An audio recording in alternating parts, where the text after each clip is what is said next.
This audio reading is from the book John Ploughman's Pictures by Charles Spurgeon.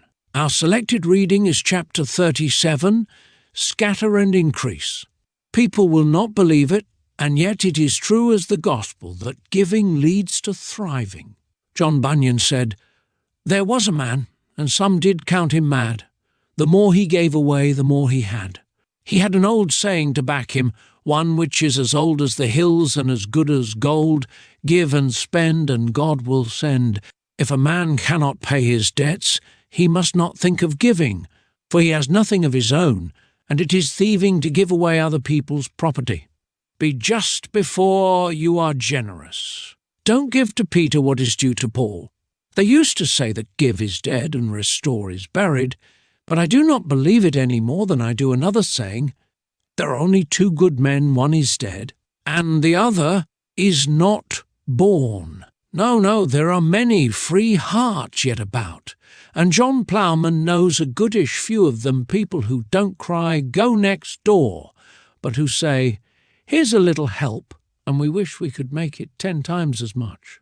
God has often a great share in a small house, and many a little man has a large heart.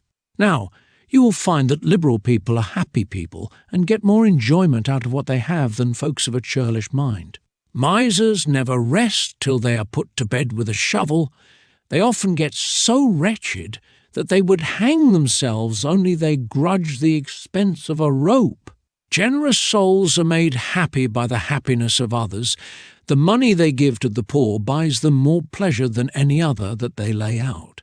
I have seen men of means give coppers, and they have been coppery in everything.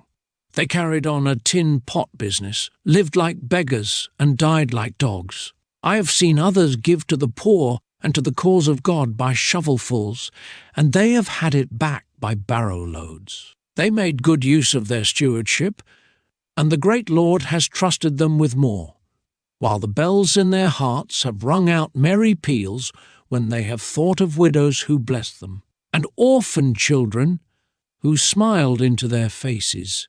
Ah me! That there should be creatures in the shape of men whose souls are of no use except as salt to keep their bodies from rotting. Please let us forget them, for it makes me feel right down sick to think of their nasty ways. Let us see what we can do to scatter joy all around us, just as the sun throws his light on hill and dale. He that gives God his heart will not deny him his money. He will take a pleasure in giving, but he will not wish to be seen, nor will he expect to have a pound of honour for 6pence. He will look out for worthy objects, for giving to lazy, drunken spendthrifts is wasteful and wicked. You might as well sugar a brickbat and think to turn it into a pudding. A wise man will go to work in a sensible way, and will so give his money to the poor that he will be lending it to the Lord. No security can be better, and no interest can be surer. The bank is open at all hours. It is the best savings bank in the nation. There is an office open at the Boys and Girls Orphanage, Stockwell, London.